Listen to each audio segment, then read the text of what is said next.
Oh, something's going on with everything. Let's see. We're live. All of a sudden, We're live, Joe. We're live, Joe. yeah, on my end. What? Hey, so all right, so we had a little bit of technical difficulties, but everything is good. I'm gonna go ahead and start the show like this. That Now guy we're losing down in Joe. the bottom is responsible for some of us having a wonderful ahead and if we can't just get this to work, let's go ahead and just start.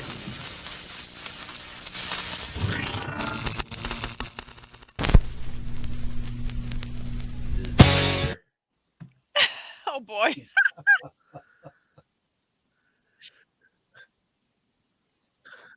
I Joe, your connection is bad, Joe. Your connection is bad, Joe. Let's see. I don't know why this is happening. I had great connection. All right, you guys can talk. I'm going to try to you guys would be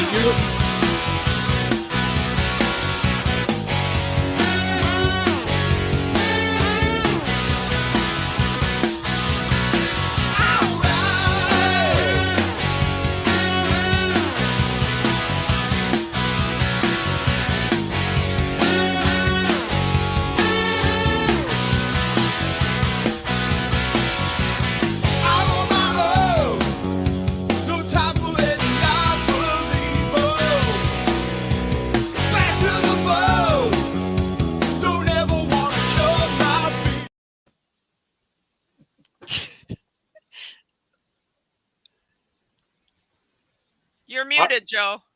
All right, Joe is having a little mental technical difficulties today, as well as You're muted. computer technical difficulties. So I think maybe Lee and I will take over the show. Joe, What's up, everybody? Welcome to Podcast Rock City. I'm Joey, your host. Thank God. Right above me is the one and only Goddess of Thunder, Lee. Hey, I everybody. say hi, Lee. Hello.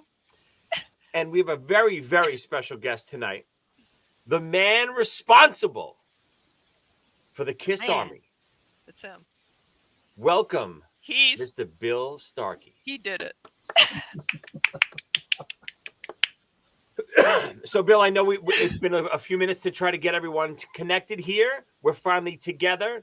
Yes. Thank you so much for being on. It's an honor. I'm flattered. Thanks, This Bill. is great. This is great. Hi, Lee. So obviously we'll go back to the beginnings of your story I can't imagine anyone doesn't know your story by now, but we will talk about the beginnings. But let's start at the end. Were you at the show the other night? Yeah, it was fabulous. Amazing. Paul called me, pointed me out during the sound check and during the concert. It was pretty cool, twice in one night. So What? yeah. What did he say? Well, I mean, you can find it on my Facebook. You should Okay. be able to find it on other people's Facebooks. People have been kind enough to send me their copies. Well, when they do the Q&A during the sound check, it's not that I plant people in the audience, but somebody came up and said, tell us about the Kiss Army. And when he gets up there and he starts telling like the first few lines about it, and he says, this guy and his name was, and before he could get it out, I yell, Bill Starkey. And other people did it with me. And he pointed, he says, he's here. And he called me an icon. And then the funny thing towards the end, after he told the Kiss Army story, the Kiss version, he said, I still can't believe you're here, or something like that. And then it was funny. So I don't know why he didn't expect me to hear, maybe because I just don't make a big deal of being there when I am there. And then during the show, he gave a real cool speech, and he just knows how to play the audience. And you're in Indiana, so what a better way to remind people of their roots. So yeah, it was cool to get for him to mention me 2 times. So I got to ask you, do they roll out the red carpet for you? Because if they don't, they should. Yes, you should have been VIP, baby. I don't know if they do that for anybody. I think the only thing they do that for is people that pay for those things. And that's understandable because it's the way things are going. There's only a few more shows left. I don't know if anybody I bet if Ace and Peter walked in there, they would get any more perks than anybody else. I think you're. That has nothing to do with disputes. I'm just saying I'm not sure that anybody gets what you might call the red carpet treatment, unless that's an option to pay for it. Did you get the red carpet VIP or did you get the, and it just so happened he pointed me out twice in one day, and he's great. It's great. No, obviously that's an honor to have him point you out. But I do think, especially now that they're, in their little final run here, I think they would have given you more than you think they would have, to reminisce and to honor you and to make, your send off, just as well as their send off, something to remember. I think maybe you should have gone over and above and contacted them early and made sure they knew you were going to be there. And I think they would have done more than you think. Well, I'll let you in on a little secret. Somebody did tell them. I know the day before, maybe not the day before. Yeah, I think a friend. I knew that a guy was going to take me to the show, and I was his guest, and he wanted to do a thing where a plaque was made, and for the band to present me a plaque on stage, either during a sound check or whenever. And he gave them the plaque early in the morning. And I think he even talked to Doc McGee about it. And Doc came over like sometime during the middle of the sound check and shook my hand. But I never was awarded any plaque, but I was mentioned. And I really think that because there's so much stuff going up on that stage, the pyro and the trap door with the piano and everything, I really think for safety reasons, and we're living in such a litigious society that for safety reasons, nobody's going up on that stage. I don't care if you're the president or whoever, and they're going to get an award. Nobody's going to go up on that stage. I mean, you could be right. But I look at it that way. It's probably a safe thing. And, there's a big space between where Paul is and the stage and the pit and all that. So, I mean, I'm quite content to get called out twice in one day. That is wonderful. Yeah, it once was enough. But you guys, I mean, I have been given so much attention for many years. I've been on 4 VH1 specials and with Willie even. And and I'm in both history books. After the sound check yesterday, a guy came and got me, and I guess I might as well tell you guys, they're filming this, and he's doing a documentary, and I don't know the guy's name off the top of my head, but he was, he did the A&E thing. He introduced himself and said, you got some time, let's go back, and I'd like to interview for this thing. And so we went to the back of the arena after the sound check was over, and they had pushed everybody out but us, and he had the sound crew people turn the music down so that he could hear me, put a mic on me, and then we talked about my involvement and basically what happened with the KISS Army. And it was kind of cool to get in that. I hopefully might be in this documentary as well. That's great. That sounds exciting. Yeah. How do you feel about, obviously, with they're ending now, and the end of the road, whatever that means, is less than a week away. What's your feelings about it? Very melancholy. I several people told me that I took several pictures before and during the show and all that. Many people complained and said, well, you weren't smiling. I just had mixed feelings about all that. I mean, KISS put on a phenomenal show, and I think, was it maybe because they had a 4 or 5 day rest? I don't know, because 24 hours before the show, I really didn't think it was going to happen, because I really couldn't see Paul recovering. And he got up and he said during the beginning of the sound check, he goes, it's good to be upright for a change. And he sounded great. And like I said, and those was probably the best seats I've ever had at any rock concert. This guy set me up really good. I was in the second row, center stage. Sweet. And things are so visual with KISS now. We used to always hope that, or wondered why KISS didn't do videos and all that, because they were such a visual band. But now this concert, the way things are set up, everything's so visual. I mean, they're playing something from Rock and Roll Over, and you see the huge Rock and Roll Over symbol behind them. Yes. The visuals are just really amazing. And of course, the pyros and all that they're great too. but just the lights, the colors, and everything. I mean, I caught myself many times just watching the backdrops instead of the band, and or taking pictures myself because. And like I said, it's the weird thing is what there's only 4 more shows left. Chicago, Baltimore, and it's the other thing that makes me sad is it's like, man, you guys really got it together right now, and there's only 4 more to go, and then what, because it's just like I hate for other people not to be able to see what I saw, and some may say they had seen it, but that's what's weird. It's like it's like a football team that's on a winning streak, and you don't get into the playoffs to show what you've accomplished because it stops.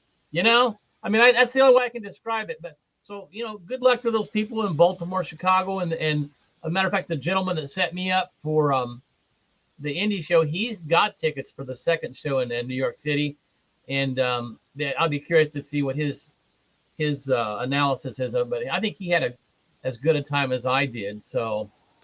I mean, it's just it's a melancholy feeling for me. I mean, I know some people over Thanksgiving dinner, you get in those typical arguments where, one of your relatives says, "Oh, don't believe that crap. They'll be back next year and all this stuff." They'll do another farewell tour. Yeah, I said, I don't think so. I don't think so either. I don't either. I don't think so either. I think that they're, as far as a touring entity and an itinerary, that kind of stuff, that's over. I'm not saying they wouldn't play a Vegas residency or something like that. Yeah, one off. But hey, Joe, you guys probably know more about the band than I do because I'm just a fan like everybody else. I'm just basing what I have is just assumptions, But I think they're done. I do too. I think Kiss with Makeup performing live is done as we know it. Yeah, yes, that's what I believe. And it's going to end in New York where it should end. And why would you change that? Bill, what's your take on whether it happens or doesn't happen? Any involvement with Peter and or Ace? I wished it would happen no matter what. I also, and they may strike me dead for saying this, but I wanted them to play during the Rock and Roll Hall of Fame thing. Whether, I know it was risky and you don't know what Peter and Ace are going to do. And no, they're not Tommy and Eric, but I would have given it a shot. I mean, I'm a fan. What I go by is how the Unplugged thing went when they were all together. And I thought that was one of the most magical moments in history. And I was hoping, but I'll admit, I saw Ace a while back and he didn't live up to what I would hope he would have been. So, I can understand Paul's reservations and Gene's as well, because you don't know what you're going to get. And Peter's, from what I gather, Peter's very happy right now, and that's great. And he may not even need it, but as us fans, I think we'd like to see it like a best of. I was in line with Bruce's guitar tech for most of the line, Don St. Baker, and I was teasing him. I said, "Hey, what's Bruce doing?" And he says, "I'll tell you right now, Bruce doesn't play in those shows either." And I thought, really? Okay, nobody. And he says, I'm his tech, so He so would I mean, know. It's funny. Bruce just posted today. I saw someone ask him. Bruce made a Facebook post today about something about 80s. Bruce saying hello, and someone asked, "Are you going to be at the December 2nd show?" And Bruce, who's usually not very public when he talks, about inside stuff, said, "No, I have not been asked." yeah. Not even asked. Wow. But I will say this much, guys: if they see the same show that I saw last night, that's a great way to end it, man. Right. I mean, I went there very skeptical because you hear all the rumors about are they playing live and all this stuff, and I'm telling you, sure looked pretty damn good to me. They're playing live. They're playing live. I mean, there was a time when Paul cut his finger, and that was pretty bizarre. Like I'd never seen that. Of course, I'd never been this close at a show, and I know there were mistakes. There was a little bit of sloppiness, but I prefer that in my metal bands, Right. And the Indie Star guy that wrote the article, the review this morning was he was fair. He admitted he wasn't a fan and he was only 35 years old, but he says, I get it, and I might disagree with some of his statements where he would say he didn't think the Kiss's catalog was strong enough to compared to other bands of their era. Again, I'd argue with him that too, because Yes. that's what the Kiss Army was about the music. We wanted the music on the radio. We thought their music was as comparable as anybody else's.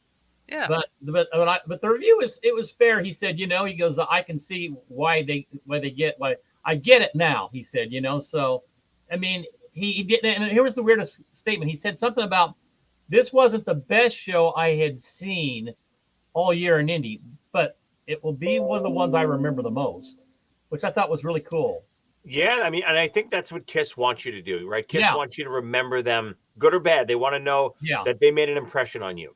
He didn't say that was the great musicianship or whatever, but everything else, the rapport with the audience, you can't knock them for their effort. I mean, I shake my head thinking when I see Gene and them guys get on those pod things and fly around the arena, I'm like, I Yeah. just don't get it, man. I mean, I know they're very careful, but I sure would be careful because I mean, at my age, you just don't do that kind of stuff.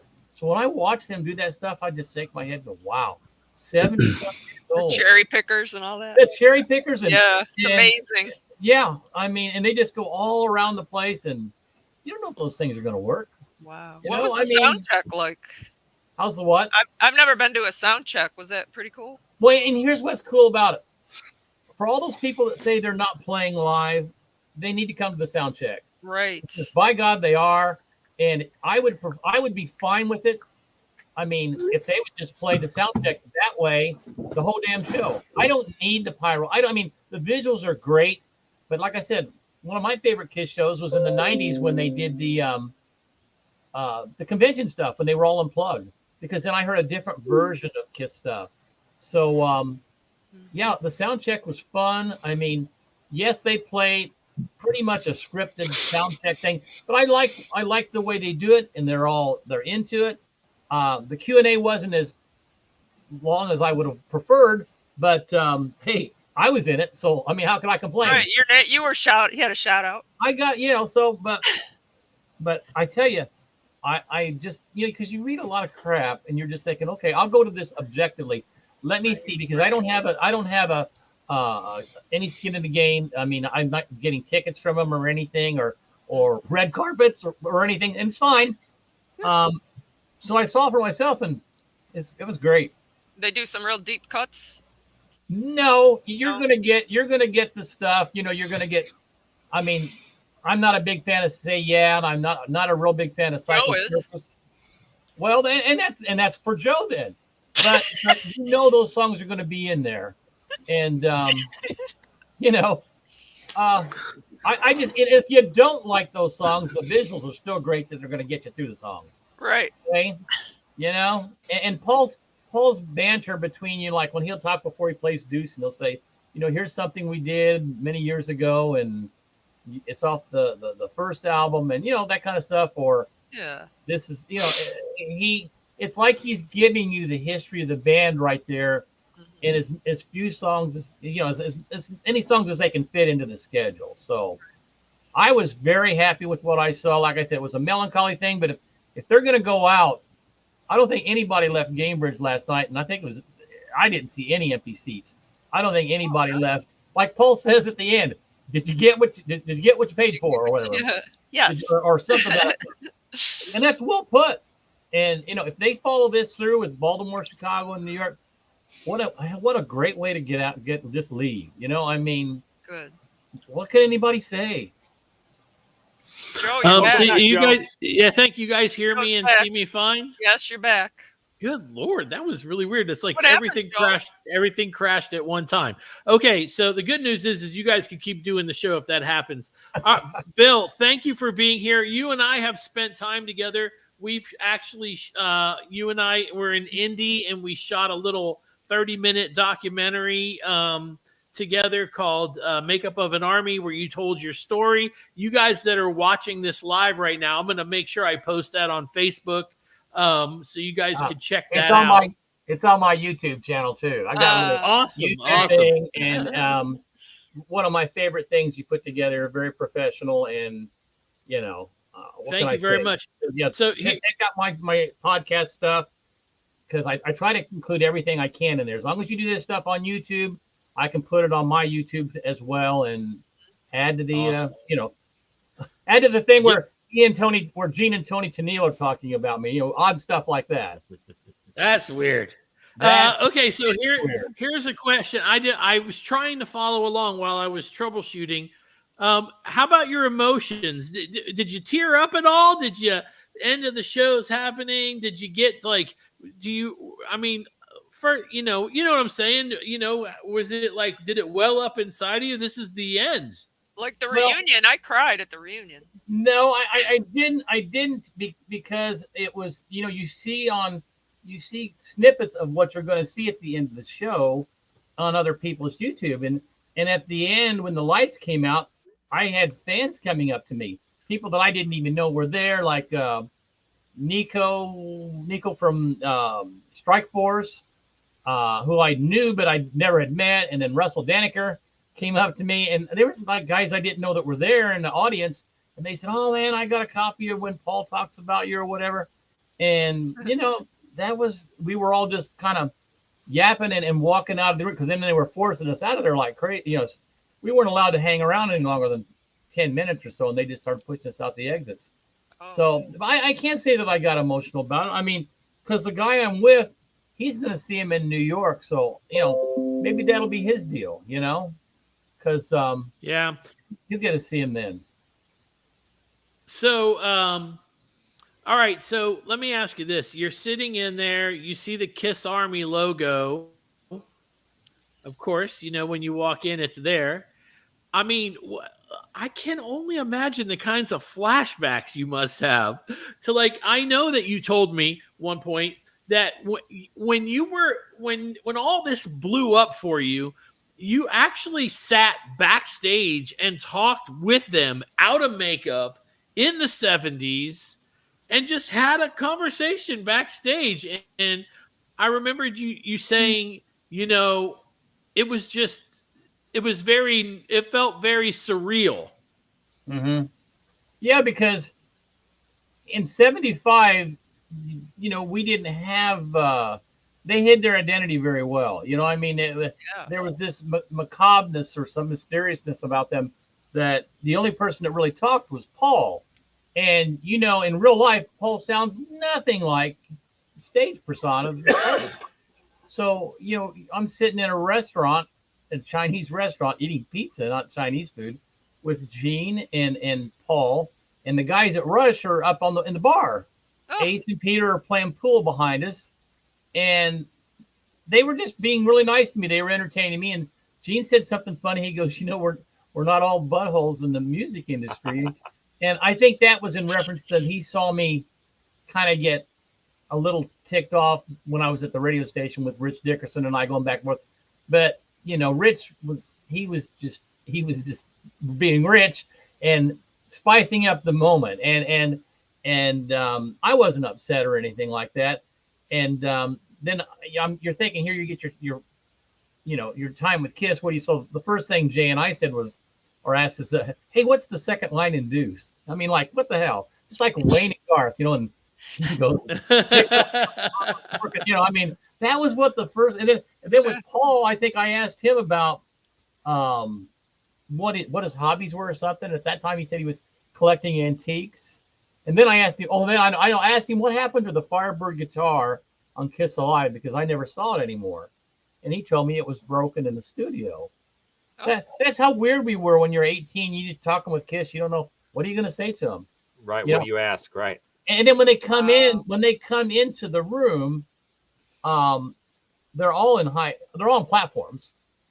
So the only one you really could recognize is Peter, because he's that size, and everybody else has this everybody had jet black hair, ratted out like you wouldn't believe. So it was kind of hard for me to tell a lot of them apart until you got closer to Ace and saw his hair was a little bit different than Gene's and Paul's, but it was weird. And I have friends that I still talk to this day that were in another after party with me, and he said that was one of the coolest times of my life, was sitting in an after party talking to Kiss without their makeup off, because you just didn't do that. And people always ask me, well, why didn't you have a camera back then? And I'm like, because it was respect.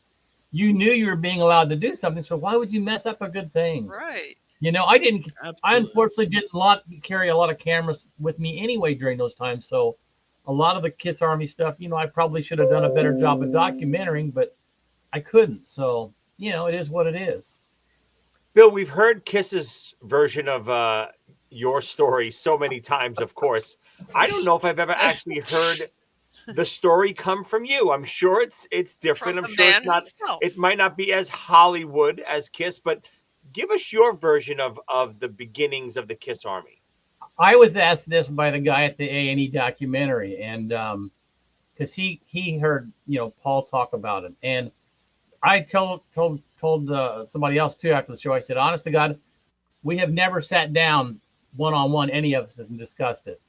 I think one time Gene asked me for a picture of the kids surrounding the radio station, and I just politely told him, I don't know what picture you're talking about because that doesn't exist. Oh, And Gene looked at me like, it does, you know, and I'm like, you just don't tell him you don't have it. All right. And I Right. just said it doesn't exist. And somehow I changed the subject or whatever after that. Here's what I have to say about that. And this covers all the bases. Yes, the kids did surround the radio station, but that was only after Kiss was in the radio station down in the basement playing disc jockey, because that was a whole part of the appeasement of when they came to Terre Haute that day. We met him at the airport. The United States Army gave him a parade down Wabash Avenue very fast, and it was not unknown to a lot of the radio listeners of WBTS that Kiss was going to be there at this ranch house in West Terre Haute, and we had a lot of pictures taken. I mean, a guy that did an article on me the other day from the Indiana Business Journal, he was fascinated with the picture of me in the fire truck with Kiss, and he said, why did they do that? And I said, well, because of the firehouse, hotter than hell. And he said, well, do you know anything about the firemen? And I said, no, I think one of them's passed on, but his kids tried to contact me and all that. I said, it was just one of those spontaneous things where they're grabbing you and they're telling you, you pose for here, you do this. And somebody said, well, what happened about that crazy hat they put on your head? And I said, that was a coins doing. I said, I didn't own a Army helmet or anything like that. So that was the closest thing they had was a construction helmet. So kids did surround the radio station, but because Kiss was in the radio station. So they were. I mean, there was practically a couple hundred around there too. And I just, people said to start, it's a lot of balls for you to stay by that story. But, you know, I have to be faithful to my co-founder, Jay Evans. And we've always agreed that, you know, we were always going to tell it like it was. And it just because we have to, because so to us, I like the way one Terre Haute writer, he said the Kiss Army was a lot like Chinese water torture. It was something that was done over many weeks and months to get their way through the radio station. And I was telling one of the guys that some of the tricks that the radio station used to do to piss us off was they'd play Love Theme from Kiss leading up to like the news, and then we'd call the station to complain, because that's what you did with the request line, and they'd laugh at us and say, well, you wanted a Kiss song. Oh, Wow. Or they That's really, I think the other thing that would really bug us is they would play the typical stuff they would play, like the Aerosmith, Leonard Skinner stuff, and then they'd slip Strutter in there, but they wouldn't say who it was. And then we would call in again and say, hey, okay, you played something, but you didn't say who it was. And again, they'd say, you know, I mean, and to this day, we were told it was all in good fun, and it probably was. And they let us on for several months. And somebody asked me, said, well, did you really write threatening letters? And I said, yeah, we did. But who's to say if they knew if we were real or not? I mean, we were cutting up pictures of Cream magazine with, you know, Kiss and the pyro stuff on that we could find, and saying, you know, we would burn the station up. And then when it got really crazy, we would say that, you know, Kiss was better than the Beatles and Kiss was better than Zeppelin and all that. And we were really hitting it home. And you know, we were just having a lot of fun in my basement. I mean, I didn't have a job. Jay was getting ready to go to college, and here was my basement. What else are we going to do? It's like Wayne and Garth. But Jay was doing cool stuff too. Though, like he got a Radio Shack 8-track, and he was making blank. He was putting together Kiss set lists for people and just passed them out like sandwiches. Hey, here's Kiss. We like these guys, and at the same time, we were catching crap from our kids and our fellow high school people because you wore your band's T-shirt to school like you would a sports jersey. Oh, yeah. And at that time, there were no Kiss shirts. Everybody had the Leonard Skinner, the Aerosmith stuff. And so, a cool guy by the name of Rob Smith went in our print shop and he made our own Kiss shirt. So I brag and say that, we made the first mass-produced Kiss shirt. And then we've got a couple pictures of it that we post in the men's bathroom at Terre Haute in North Vigo. And, of course, we get the same response, Kiss my ass. Or the one that would really hurt the most was, if they're so good, Starkey, why aren't they on the radio? Of course. And what do you say? And again, that was what motivated Jay and I more to, get the Army going. And then eventually Jay I saw him twice. Jay and I went for the third show. Oddly and ironically enough, that was in Indianapolis. But then we took a whole bunch of kids with us, like 2 other carloads of curious people. And I guess by then, I guess you could say the seeds of the Kiss Army were pretty much sowed by April. And those same people, I've been told, also called the radio station and monitored things to make sure Kiss was getting played. And then when Kiss Alive, and see, this is where this is why I don't pat myself on the back, because we were so lucky because in September Kiss Alive came out, and then WBTS was kind of forced to say, hey, maybe we were wrong about these guys. And so they call me and say, can you bring over your albums? And I said, why? And they said, well, Rich threw them away, the original ones, and they admitted it. They admitted it. They threw their Kiss. They couldn't play the Kiss because they were thrown away. And so here I am with no job, no car, no anything. And I say, hey, Mom, can I borrow the car? And she says, why? And I said, I got to take my Kiss records over to the radio station. And she'd say, you and that Kiss stuff again, And incredible. Yeah, well, and then can you imagine how she felt when she went to the show, 2 months later in Holman Center, and they called me up on stage? She was just blown away. Wow. I mean, when I came home, she had made a banner in my bedroom. I mean, she had believed me then, because I said, Kiss was going to come and they were going to sell out. And at that time, the only person that had sold out was Elvis, and she was at that show. All the other bands didn't sell out. The Bostons, the Aerosmiths, Chicago Doobie Brothers. And that's why I tell people that's how we got recognition, was when Coin Management found out the band sold out. They were smart enough to say, what's going on here that the other bands didn't sell out? And WBTS says that it was these 2 kids calling themselves the Kiss Army. And they've been badgering us for like 6 months, and that was it. They said, we need to talk to these guys.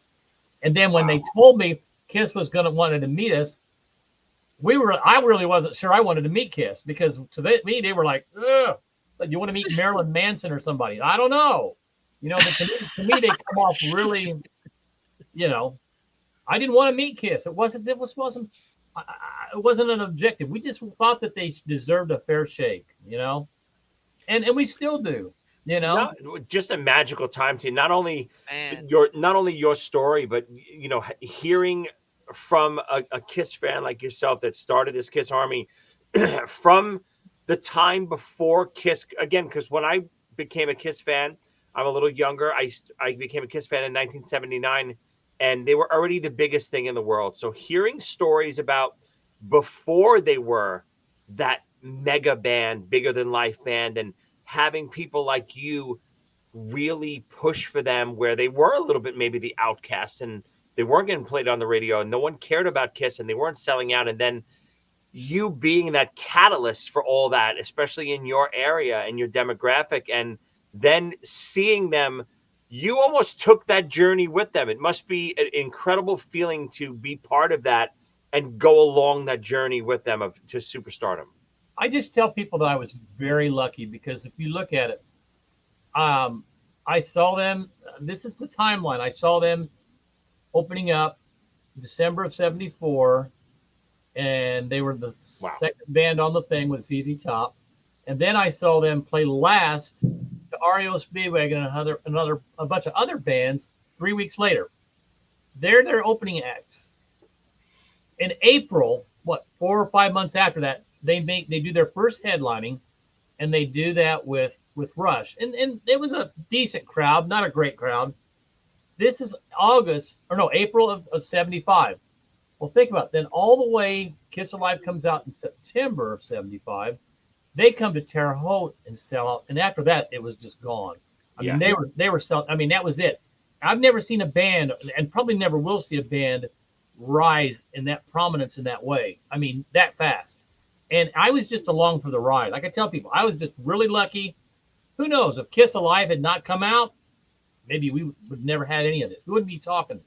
I mean, it was just amazing that the timeline and the chain of events and everything that how it came into play. So I just happened to be along for the ride, and I'll never trade it for anything. I don't care. I mean, there's a lot of people I know that the guy that took me to the show, he was a big 80s fan, and he has some great memories of seeing Eric Carr and Bruce and those guys, and that's fantastic. But I always tell these guys, I'll never trade anything you guys did for my deal, because I was just happy what I saw, So you're a school teacher? Yeah, going to work tomorrow, man. Yeah. So all right, I knew you were a school teacher. So does Kiss ever come up in class? Like, did a kid ever come in wearing a T-shirt and you went, do they know about your history? Well, the fun thing is, I've seen, I'm in an urban school district, and it's always very funny to see the black kids come in with Kiss shirts, and they're usually girls. And I always inquire and say, do you know what that is or what is? And it's just that they're intrigued by the visual. I mean, and who would have thought, But I've had a couple students, and I wanted to take their pictures and put them up on my Facebook, but there's privacy things with minors, and I just don't want to go that. Sure. But I wanted to just show people, say, look what she wore at school there. She has no idea.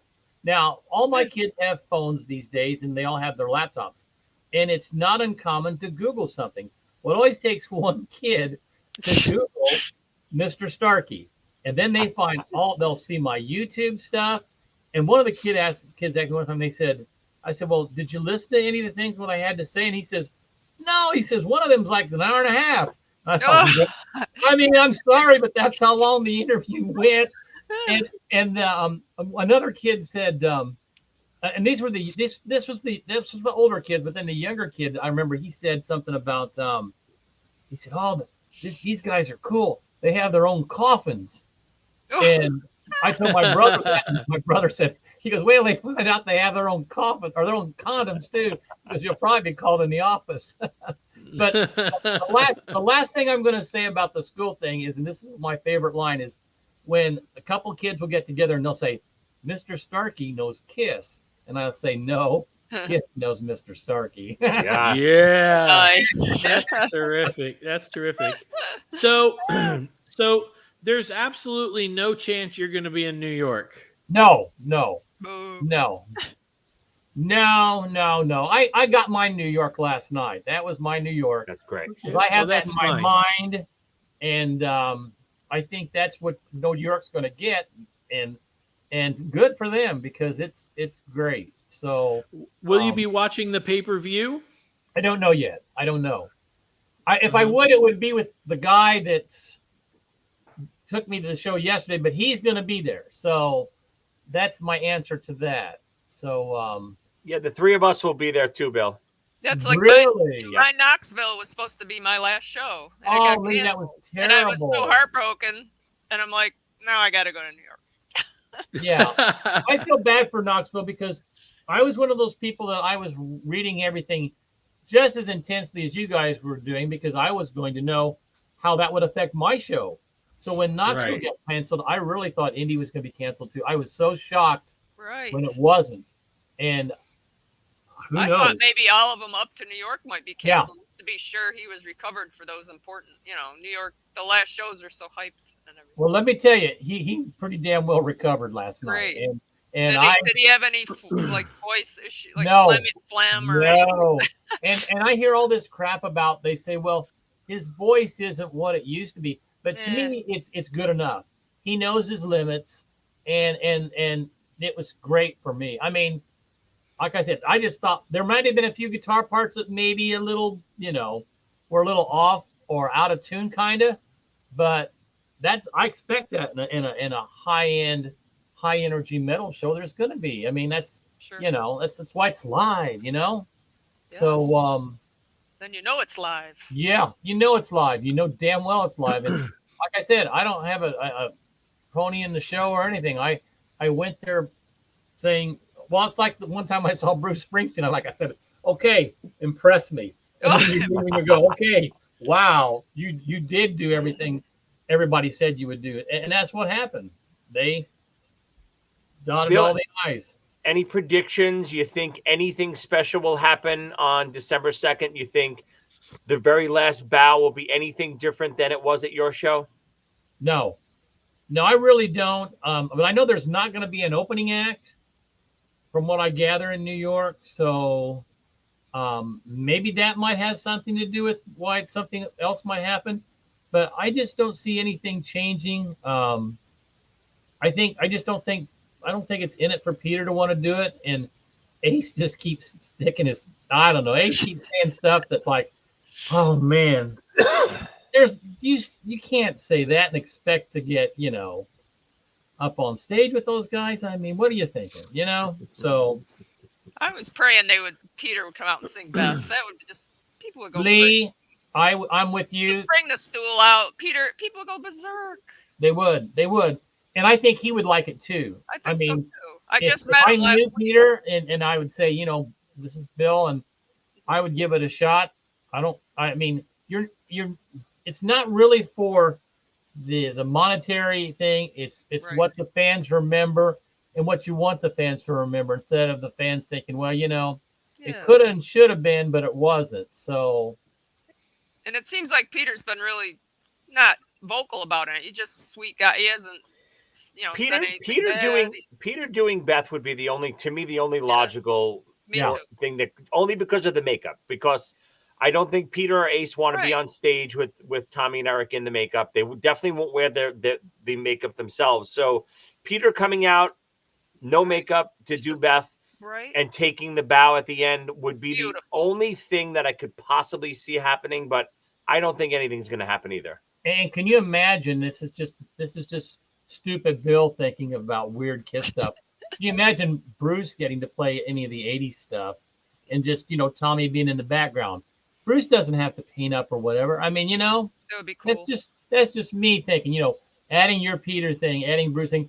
I guess this is just a stupid Kiss fans' fantasies, We were hoping for the same, so. I would love and I still think, I would love to see Ace get up there and probably do New York Groove and shock me, and then just bow.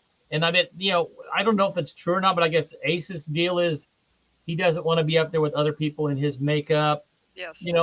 I'll say this right. Fuck the makeup. I don't care if none of them have the makeup on. It's like the Unplugged thing for me, Agreed. They're all together and they're all sharing vocals and they're all, it could be so beautiful. Yeah, I don't need a full show with everyone, but everyone out for Rock and Roll All Night would be something special. Yeah. Confetti going down and all of them taking the last bow, Bruce included. Yeah. It would be something. It would be the way to go out. Epic. Right. And that's when we would all be stunned the next morning and go, can you believe they did that? Right. Because they had it in, they could have really just surprised us incredibly. But it is what it is. Yeah. And, like I said, what I saw last night was great. I don't think anybody will be dissatisfied. And we can fantasize, can't we? I mean, all right. We can. For a couple more days at least. Because I respect the originals, and but I understand the divisions too. I understand it's what's Paul's one line? He goes, we couldn't have made it with them, and we probably wouldn't be here with them. And I can see that, because there were some shows during the reunion tour in the 90s that did not live up to the expectations as far as I was concerned. And Paul and Gene would probably agree with me. Bill, I know this is going to surprise a lot of people that are watching when I say that I tend to be the type of person that holds a grudge for a very long time. And I know that's shocking, but it's absolutely true. And but my thing is something that I wanted to ask you was, were you ever sitting in your room when Kiss was blowing up and going, I was right, I was right, I was right. They were wrong, I was right. Screw them. They picked on me. I was right. Did that ever happen, or did anybody ever actually come to you? No. And I admit that there were times that we were divided, and I was not the fan that I was or I am now, but I was always proud of what I was able to be with and what they became. I just, like I said, when the solo albums came out, I just wasn't really thrilled about that, because I thought, well, this acts like the band's going to disband, because they all now think that there were 4 individuals instead of Kiss. And then once other members left, and then good God, when the makeup went off, I was totally shaking my head. But through my life, people would come up to me, and they were always younger people, and they'd say, hey, have you heard the Kiss Hot in the Shade or whatever? And I said, well, no, why? And they'd say, you should give that a shot. I know you're the Kiss guy. And I said, so I was always connected with it. So it was never, I don't think I ever said, they should have, maybe that's the way I felt about the Rock and Roll Hall of Fame thing, that they should have played, but I also understood why it didn't happen. But when I look back and I see other bands and it worked for them, it makes me, kick the sofa and say, dang it, it worked for them, maybe it would have worked for us. But again, I don't blame anybody for, like I said, the last time I saw Ace, he didn't quite live up to my Ace expectations. So who knows? You want to take that gamble? I understand why Paul has this, he has this drive, because what I saw last night, it was pretty much to perfection. So, and that's some funny that Tommy and Eric and Gene and all of them, it was like they were one fine-tuned machine. So, and they've over the years have become that now. So sure, yeah, give them credit. But no, I've never had that feeling that they were wrong and I was right. And even people would tease me and they say, well, the Kiss Army could have been in Terre Haute. And I said, yeah, but I was 18 years old and right out of high school. And then I can imagine how crazy it would have been for them to run this up and coming fantastic fan club with a kid who didn't know jack shit about business, so, what do you do? And plus, Kiss will fire people. And it would probably been only a matter of time. Hey, I know he started the Kiss Army. Get his ass out of here. We're moving the fan club to LA, And, if you go to, and I know this would be tough for people to do, but you mentioned the Rock and Roll Hall of Fame, and I did a show. We did a show about it back when they got announced that they were going to be in. And I remember saying, there's only one person that should be inducting them into the Hall of Fame, and that's Bill Starkey. That's what I said. Mm-hmm. And I really felt like now don't get me wrong. How it went down was beautiful. It was the story, the story was great. And the guy what's his name? Tom Morello. Yeah. Oh. He's obviously a huge Kiss fan, but I always felt like they were, and obviously, I just felt like one of the guys that was helping them, along, because you did, no matter how small or big you might, think it is, you're a very humble person. So you're, in your mind, you might be going, I was only a little bit, but to me, I believe it's huge. Kiss Army. If nobody ever says the words Kiss Army, and you and your friends did that, we wouldn't have had the Kiss Army. We would have had, something else, because they're not the type of people not to have a. But I remember saying on that show, Bill Starkey needs to be the guy that inducts them. Do you think you could have handled that if they would have told you? No. I think if you guys know me, I really don't believe that I'm an in-your-face kind of person.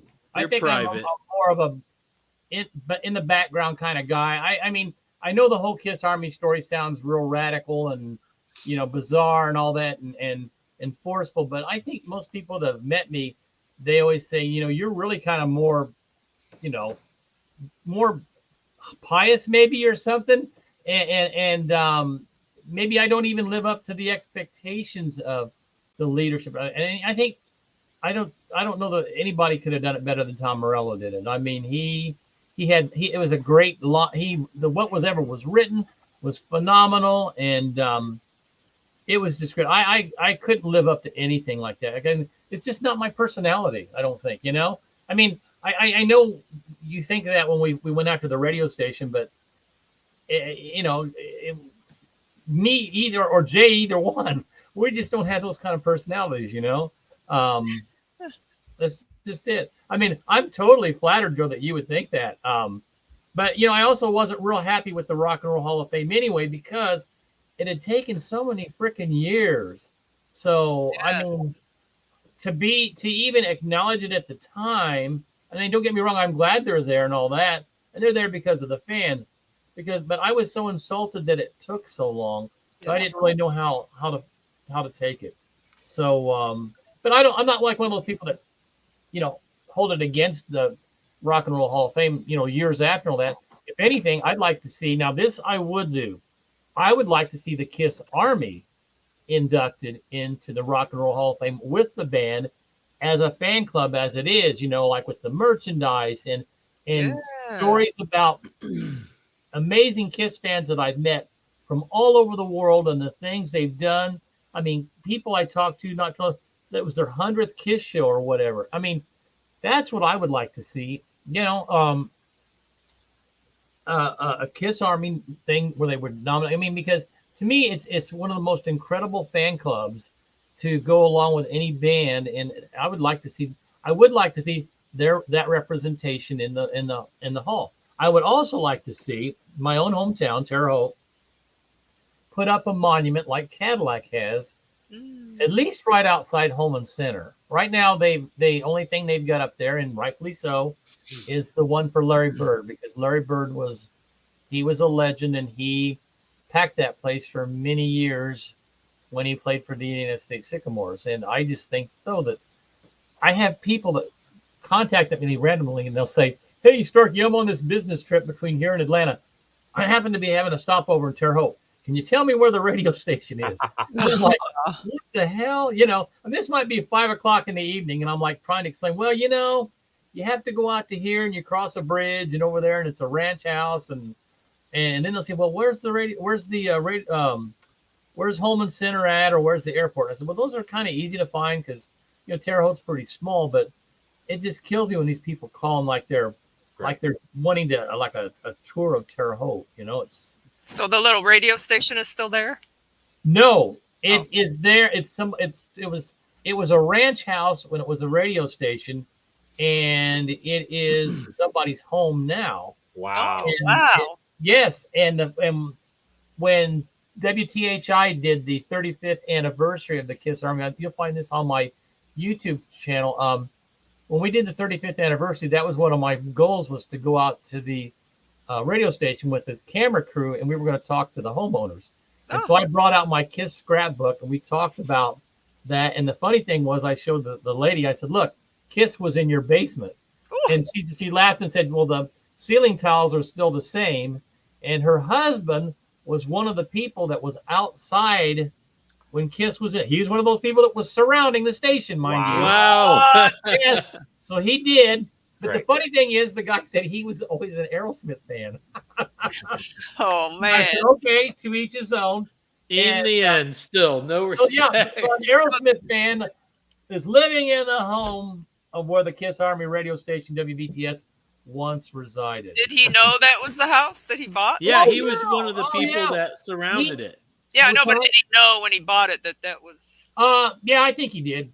Yeah, I think he knew it was WBTS. Yeah, and That's crazy. That is So well, crazy. it's crazy when, like, I think there were some VH1 specials when the band was talking about Kiss Army and fans like that, and you'd see a bunch of kids screaming outside a building, and people would ask me, they say, "Was that WBTS?" They said, "No, that's just something they pulled out somewhere." I said, not be real thrilled if you saw what WBTS was, because it's not what you would consider. You know, I mean, and I've like I said, it's just bizarre, but it's just funny how legends go and all that. I think, as a matter of fact, when we went out there in for the 2013 thing, I think we even saw some chickens running around the place.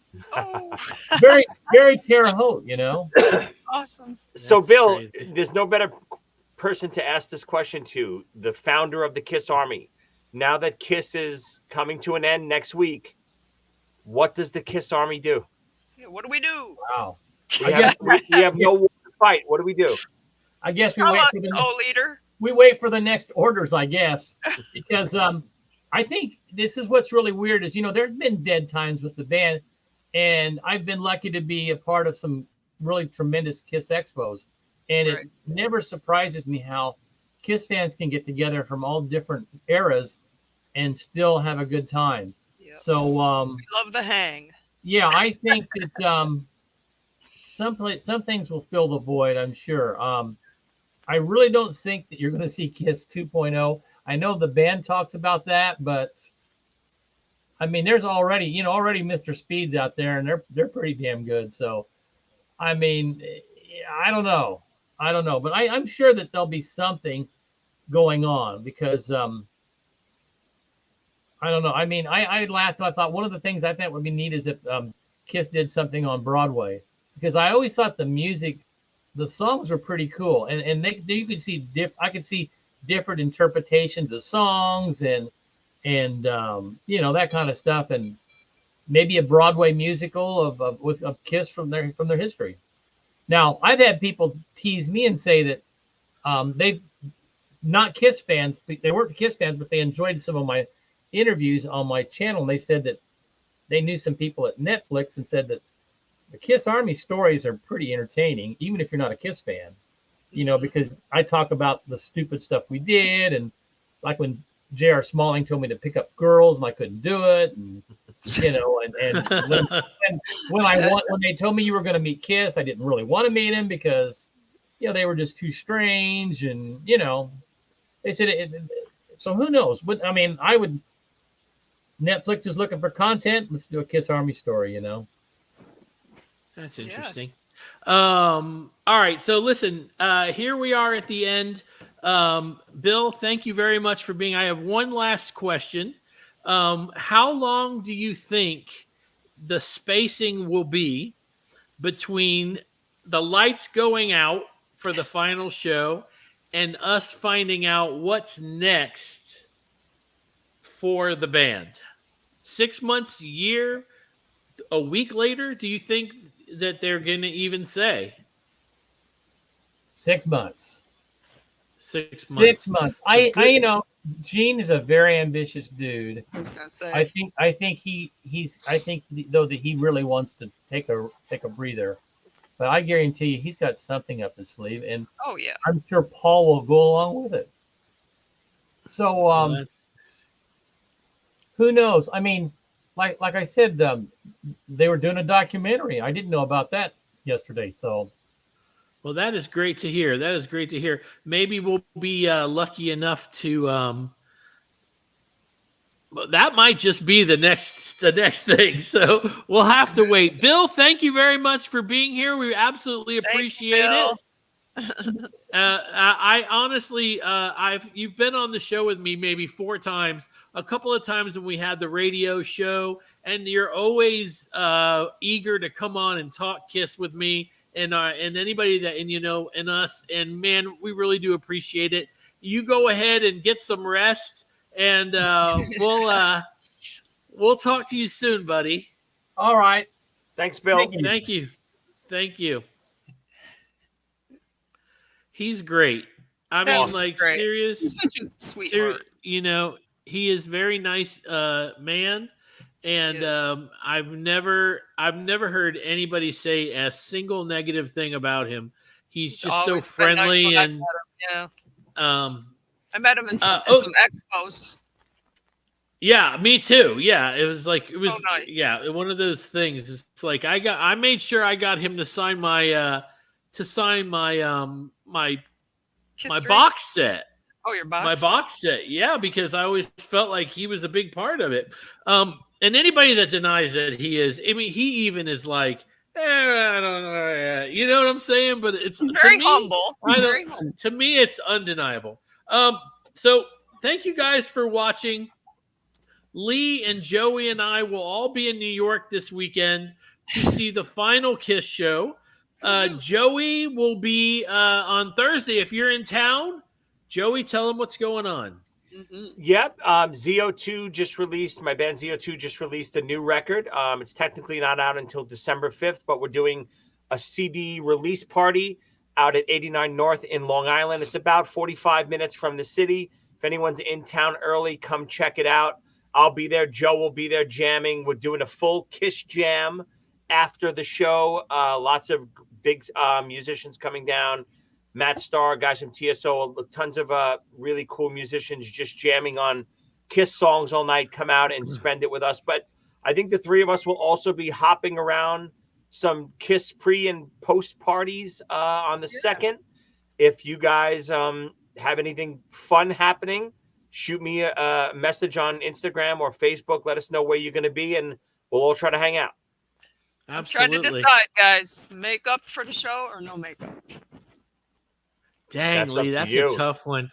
But you wouldn't bring the whole costume, would you? Just put the makeup my on? feet hurt too bad. I can't do that. But the makeup. I don't know. My last show. It just seems like you have to do the makeup. We're getting ready to go over to Patreon, and we're going to do a little bit of extra show for you guys that are on Patreon. You can join our Patreon, and for 7 days it's free, and you can check it out. Now, we were going to do something for the Knoxville show, but that got canceled. So I guess if you join now. If you join our Patreon tonight, it'll get you the free service all the way through us being in New York and seeing the show. So anything we post on Patreon, you'll get to see, and it'll be free. So patreon.com. Joe, you have anything to add?